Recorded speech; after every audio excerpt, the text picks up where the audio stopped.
Walang mas lalong walang iwanan. Yes. Has come to embrace the KOJC and Pastor. I am certain of that, no? If it really is true, no, na nag-surrender si Pastor at he is already in the custody of the government, talagang mas bubutihin pa natin ang pagmomonitor. Ayun. Correct. Correct. This is the most crucial point in Pastor's life. Kasi hindi natin alam kung sino may custody sa kanya, who has access to him. At if talagang confirm ito, lalo tayong magmamatsyag. At I would even argue na the battle has just begun. Yes. To be honest. What's up mga kababayan, News That Matters here. Dito sa video natin ngayon ay ating panonoorin itong balita na galing mismo sa KOJC compound na sumuko na itong si Pastor Kibuloy, no, sa kamay ng DALG. Naku po, Toren, dami mo niyang kaso. Yari ka niyan. Nasaan ang sinasabi mong heartbeat na nagukay ka pa sa loob ng compound na nira at nangharas pa ng mga miyembro ng Kingdom of Jesus Christ? Yari ka ngayon. Kung kaya naman ang wika ng taong bayan kailan kaya no ang magiging Senate hearing ni Pastor Kibuloy, lalo na't sumuko na ito sa kustodiya? Abang-abang lang tayo mga kababayan. Kung kaya naman, wag niyo po sana kalimutang mag-like at subscribe para updated ka sa mga uploads ko araw-araw. At yun na nga no mga kababayan, nagliwanag ang mukha ng nakararami na tapos na ang laban no ng KOJC members sa mga kapulisan na nagsisialisan na sila mga kababayan at panahon na para maningil dito kay Tore. Dagdag pa rito na ngayong sumuko na ang kanilang pastor, mas lalo pa nilang gagalingan, mas lalo pa nilang babantayan ang kanilang pastor sapagkat ang kaligtasan o well-being ni Kibuloy ang kanilang pinauuna. Dahil likas sa miyembro ng KOJC na mahalin at protektahan ang kanilang leader na si Pastor Kibuloy. Kung kaya naman hindi ko na patatagalin pa mga kababayan, heto na ang buong video. Sabi nga ni Doc Loren kanina, no, at dagdag ko na lang rin, no, it seems na hindi nga si Bongbong Marcos ang nagpapatakbo. But what is worse, no, pinapatakbo siya na Martin Romualdez na wala man lang 200,000 votes at yung asawa ni Bongbong Marcos na si Liza na wala man lang kahit isang boto. Wala accountability. At yung mga appointed people niya sa baba. Na hindi naman talaga, wala naman talagang mandato from the people. So, ang tingin ko dyan, Boss J, no, Dr. Ina Nalmar, no, I think labo-labo na yan sila dyan. Bongbong Marcos is so weak, no, he doesn't know who's running his government anymore. Correct. Yeah, exactly. Very, very accurate. And this is but then on the other hand also, no, parang this is also for me the shining hour of KOJC, no, and as well as SMNI and even Pastor Kibuloy, nakilala siya ng Pilipino. And for that, we'd like to thank Bongbong Marcos, no, na we turned the tables on them, no, na talaga super win ito for the country, super win, and it was KOJC, no, we give our love and gratitude to the KOJC for standing, for being the best example to be, no, tumayo talaga dyan. Ayun na, kanina I was watching, I was crying kasi admirable faith talaga, no, and the strength of your faith and your character just shown through all these dark times, no, na nakita natin dun sa pagmamarahas ng Marcos administration. Taas noo kayo, no, at saka panalo kayo. Very victorious your songs. You just continued with your activities. We still had your praise and worship, your anniversary ba yan, the 39th anniversary. Yes. The fun times, di ba? The cheer dancing was there, the music competition. You just went on, di ba? No matter what was thrown at you, you just went on. Fortitude talaga, no? And that to me is what the Filipino is, that this is how we want it to be, and we cannot separate that from who Pastor Kibuloy is. No? For me, I was just thinking, no, I saw photos kasi supposedly of his capture, and it kind of pained me because I look up to this man, and it kind of pained, but that's just the egoistic part of me, di ba? Because if you know Pastor, he's a very humble man. Makita mo naman yung mga tao na palaki niya, di ba? They're the same. So this is the shining hour of KOJC, of SMNI, and Pastor Kibuloy. My infinite love and gratitude to all of you. It is. No, I may add, Dr. Rain, na what happened was a display, no, between the test of character, no, between the government and KOJC, and it showed, no, yung resilience ng KOJC membership, yung kanilang yung anong tawag dito, your incredible restraint, Grabe, no, grabe. not to resort to violence, no. Talagang napakahirap gawin yan with all the resources that you have, with all you know. I mean, you have all the reasons to go violent against the police. You have all the reasons to go violent, but it showed, no, you showed how to stand up to oppression without being violent, non-violence. At saludo ko. Elmer, can I just add something, no? Can I add something? Yep. The police, natutulog sila dyan. And do you know that in KOJC, there are a lot of members that Pastor converted who are former NPAs, Yeah. terrorista. Mm. Kaya grabe ang restraint eh. Galit nila. Yeah. So, kung hindi pa sila na-transform talaga ni Pastor, pwede silang mag-retaliate, natutulog. Pwede Pwede yun. mo patayin, di ba? But they did not do it, kahit nagpupuyos yung puso nila, which is a testament to the kind of transformation of the members of KOJC because of Pastor, no? Tama. Ano nga, pwede nga silang nakapang-agaw ng mga armas kung Oo. tutuusin. Exactly. Kasi pakalat-kalat lang doon, pero they did not do that. So doon siguro isang hangaan natin yun na at dapat hangaan dahil ako sa totoo lang, Ibi, hindi ko siguro mahaba ang pasensya ko ha. My patience is pilakasako ni akong pasensya pero kanang iuna Ako, I cannot. pagka ganyan na siguro yung tingin ko first day pa lang magkakaproblema na eh. No. Tama. At nabasa ko nga yung post mo eh, na naghahasa ka ng iyong sundang eh. Ako nagaraw ba? Ako din, no, Boss J, no, Ina and Almar, no, I really cannot picture myself go through all that you went through and then standing tall after all this, no. I really cannot do what you've done. No, to be very honest, siguro first day or second day talagang pumutok na rin siguro ako kung ako yung ginaganyan eh.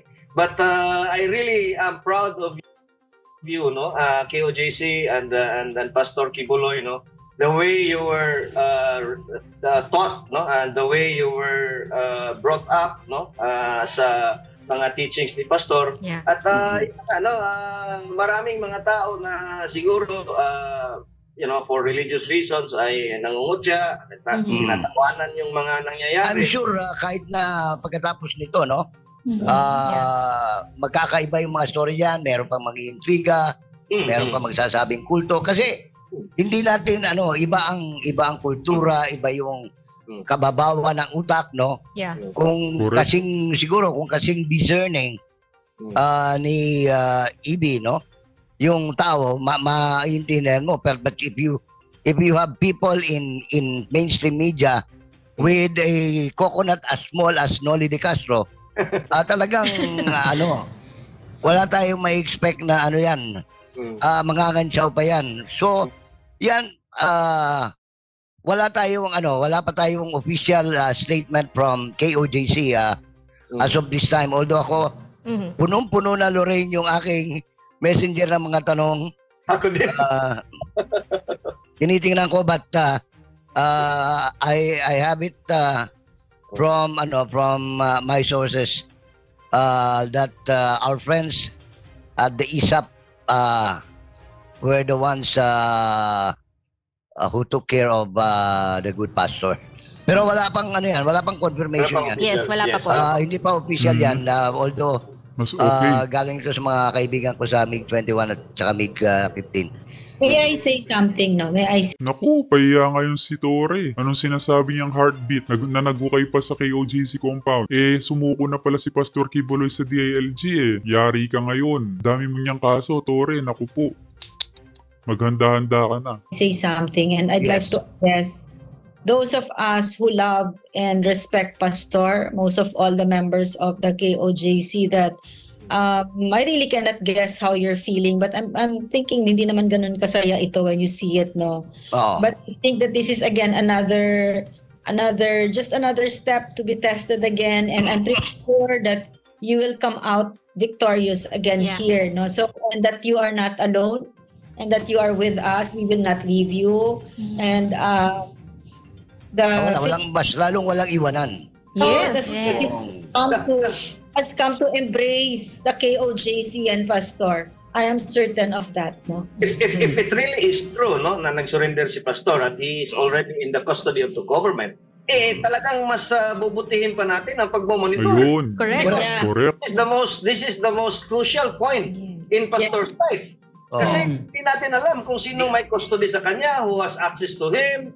At if talagang confirm ito, lalo tayong magmamatsyag. At I would even argue na the battle has just begun. Yes. Yes. To be honest. Well, Yes. I'm sure we will get statement from Sister Nori and of course Attorney Bobet, ano? Kasi hindi ko pa siya ma-reach out kasi mukhang they're still making arrangements, no? Kung ano man yun.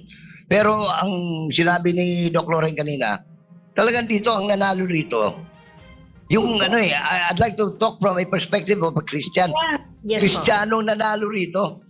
Dahil alam mo kung sabi nga ni Ibi, kung naiba-iba itong grupong ito, sabi na sa Bisaya pa, nagbanaw na ang dugo. Yes. Oo. Ihambing mo lang yan sa ordinaryong transport strike. Yes. Kung sila yung ginanon, ewan ko, ilang drum ng dugo ang dumanak na, di ba?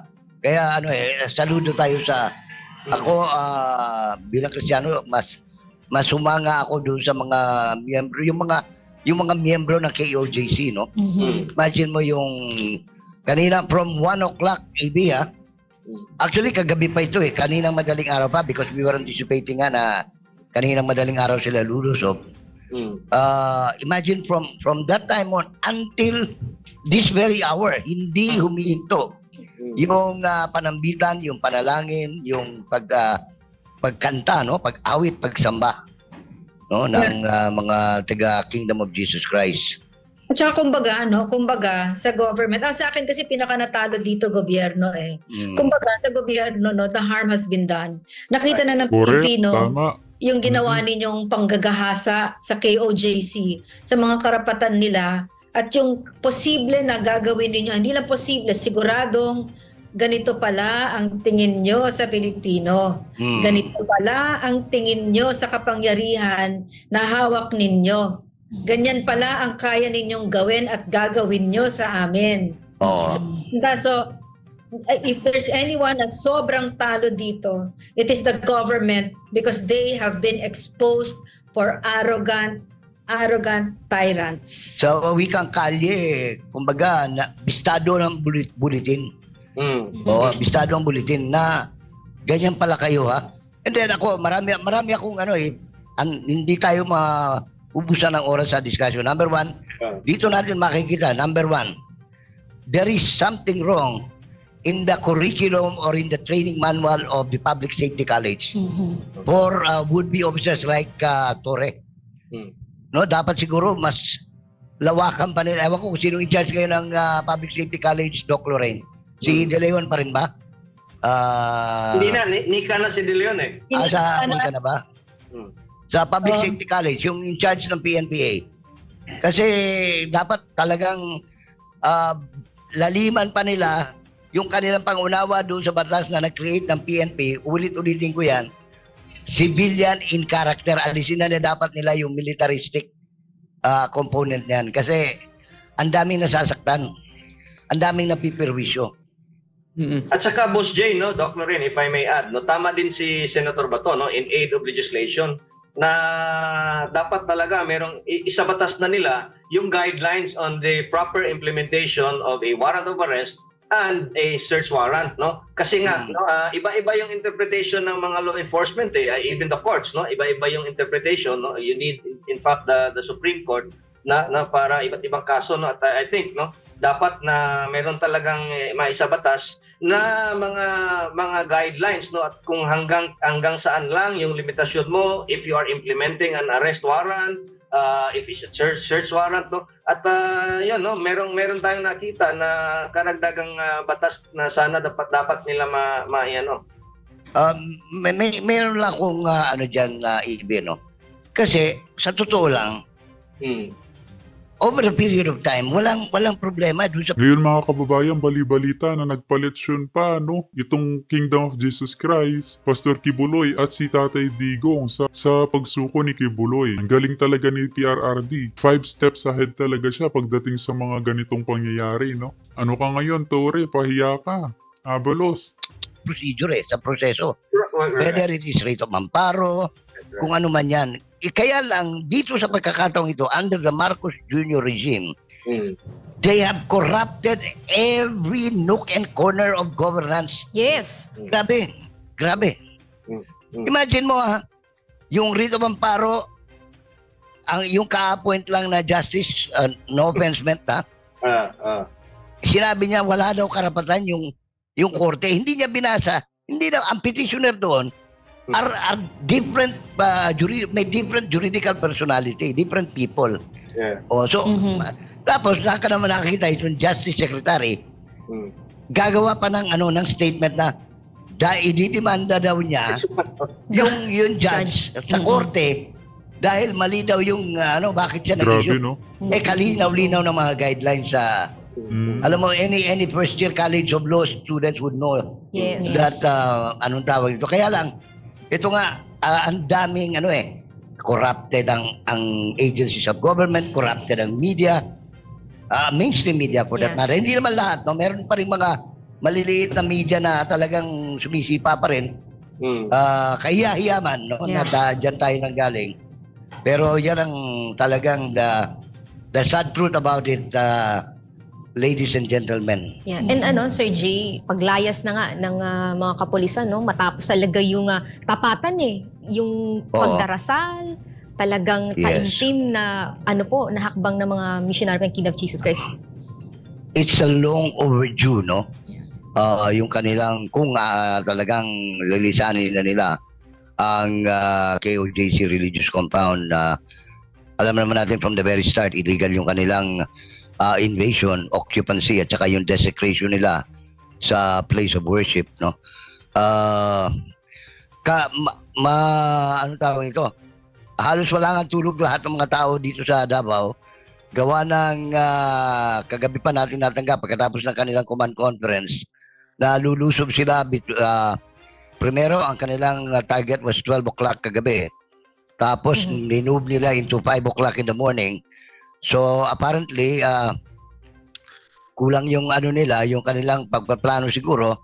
They decided at saka parang may resistance sa DOC dahil may mga ilang nakausap tayo mga opisyal, no, junior officers na ayaw sumunod sa hindi dumating sa kampo, yung ibang galing pa sa ibang probinsya. So they delayed it finally. Kaninang 12 o'clock ng tanghali ay natanggap nga natin yung information galing sa loob ng katitipan na papasok talaga sila ng alauna at ang kanilang plano nga ay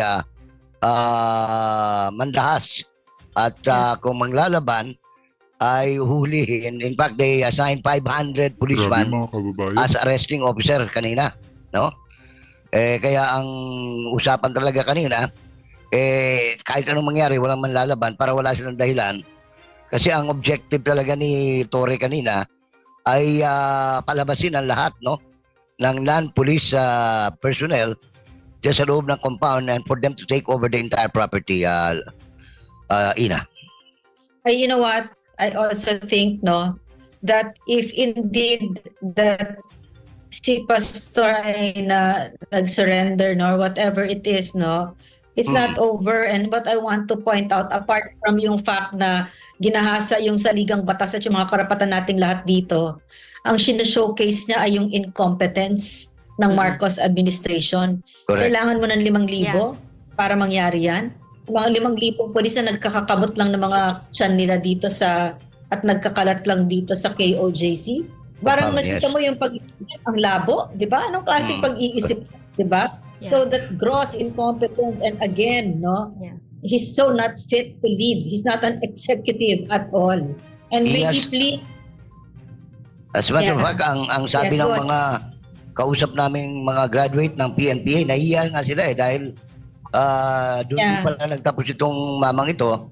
Sabi nga ang word na narinig ko simula pagkagabi, this man has no place dyan sa PNP kasi nasira ang dakal nila lahat Oo. Imagine mo, inaalagaan nila Boss Jay, Doc Lorraine, Ina and Almar, maidagdag ko lang rin, no, ang sinabi ni Doc Lorraine kanina na incompetence of this government. Pero makikita mo rin the audacity of General Torre na matapos yung Senate hearing, nag-press con pa siya at he was threatening to do what he would have did kanina. with more impunity. With impunity, the audacity, which proves na yung mga orders sa kanya ay galing sa pinakamataas na posisyon sa gobyerno all the way to Malacanang.